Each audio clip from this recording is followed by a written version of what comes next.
I love hearing that you've got your friends back, your relationship, you're putting, priorities in place. But while all of this was happening and you were sitting there and you're thinking about work, oh my God, I'm going to work. Oh my God, I got to go to work tomorrow. And your health is literally deteriorating, your physical health and your mental health. What were some of those steps that you took to get to a place where you're feeling better now? Because I think what's really hard for people when they're in it, and you can probably agree or disagree, but I'm sure you agree, when you're in it, sometimes, even if it seems obvious to someone who's not in it, it's just like, where do I start? What's the first step to sort of get myself back where I need to be mentally, and then of course physically as well? Sure. Yeah. Well, for me, a huge part of feeling and staying mentally healthy was working out, Mm-hmm. which, using your leg is a big part of working out. And my doctor was like, absolutely no physical activity beyond walking for the foreseeable future. And, What? I would go in after 6 weeks and I'm like, okay, like it's starting to heal. He's like, nope, it's not healed. Like you cannot do anything. So, I mean, long story short, I couldn't work out for 6 months. And so I do think that that definitely attributed to taking a toll on my mental health. I Mm-hmm. mean, just being able to go sprint and do a quick run at the gym or lift weights, which is what I enjoy doing. I love HIIT workouts. I mean, I do a little bit of everything. Some days it's just Pilates or yoga. Some days it's I run like a 7 minute mile. I mean, it's a little bit of everything, Wow. but I like to sprint. I like to do weights. I like to kind of mix it up. And I couldn't do any of that for 6 months.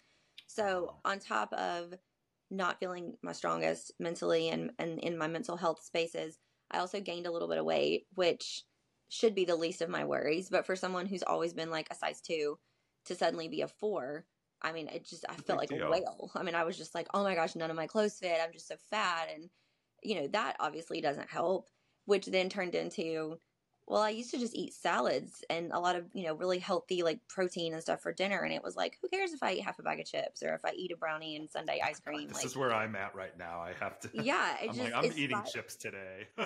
yeah. I mean, and you have to have a balance. I mean, Yeah. listen, we all have to have a cheat day here and there, but it was just all these little things that all put together erupted.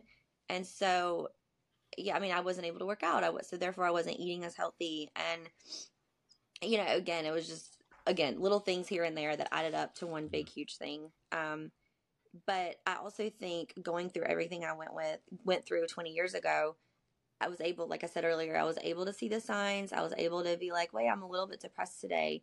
Um, and I immediately jumped back into journaling.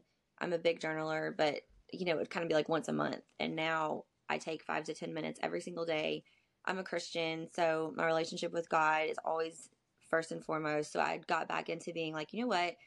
If I don't get to have that cup of coffee, I'm definitely going to have my devotion. I'm definitely going to journal. I'm definitely going to write out my feelings, good, bad, happy, sad. Um, my mom and I have always been really close, but I called her.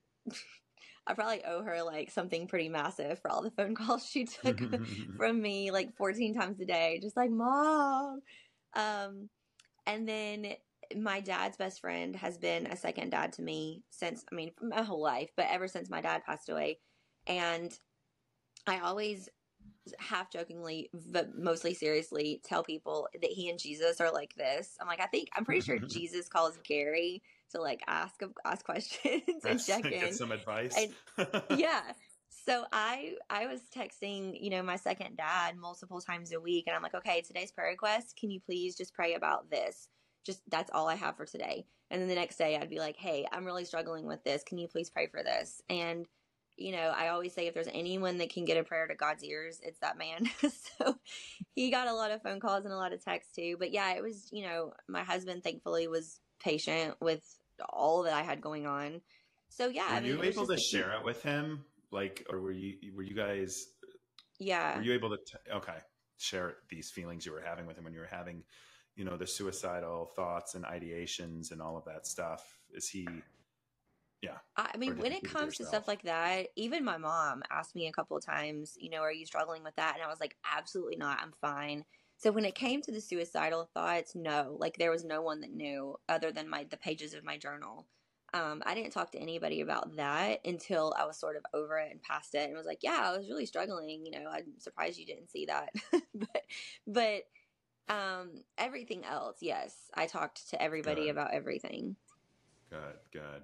And what was obviously I think the journaling is a good thing. I don't I need to get back into journaling more myself. I do like quick little thoughts and Yeah. that like throughout the day, and that helps kind of in real time. But how do you journal? Do you just throw your feelings out? Do you have any structure to it? Do you, Every write day is down? different. Yeah, Yeah, I mean, there are okay. days where it's just one line, like you said. It's today I feel happy, or today I'm really struggling. Other Yeah. days it's, talks about who we organized for and what we did that day at their house and how great it felt to come out with, 12 trash bags full of donations. Like, and then other days it's, my husband and I had a really great date night last night. Here's where we went. This is what we had, like, blah, blah, blah. I mean, every single day the journal entries look different. Yeah. Um, but I think that's what makes it helpful is that this is what I'm feeling right now. And right now, whether it's gratitude or sadness or a high or a low, I'm just very honest. I think that's the best way to do it.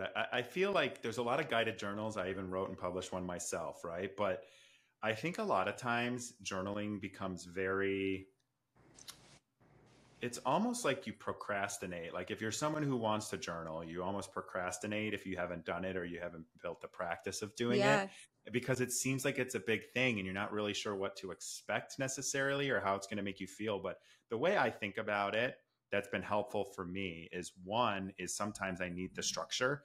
Two is a lot of the I ask myself the whys about a lot of it. So if I'm feeling happy or I'm feeling great gratitude or whatever that is, I really try to go a layer deeper and think, well, why am I gracious for this person? Why am I happy today? hmm Why am I sad today?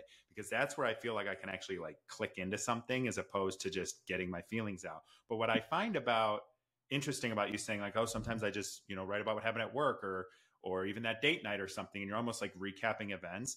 But the reason that that's what's coming out of you is because you need to get that out.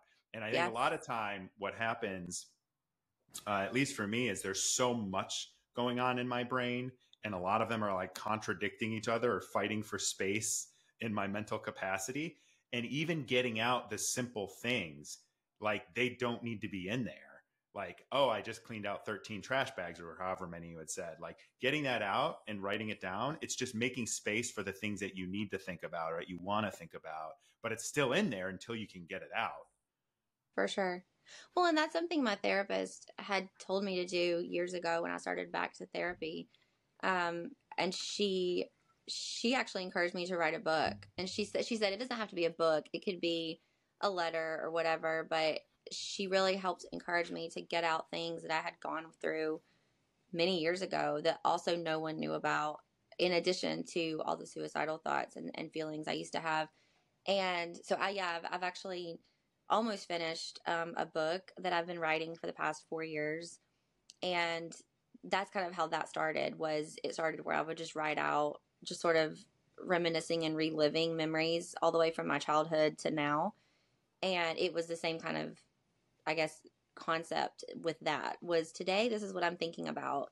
Tomorrow, the next day it was, I'm remembering this memory from high school, or I'm remembering, this boy that broke my heart, or whatever, whatever it was. I would just write about it. And sometimes it was half a page, sometimes it was 12 pages.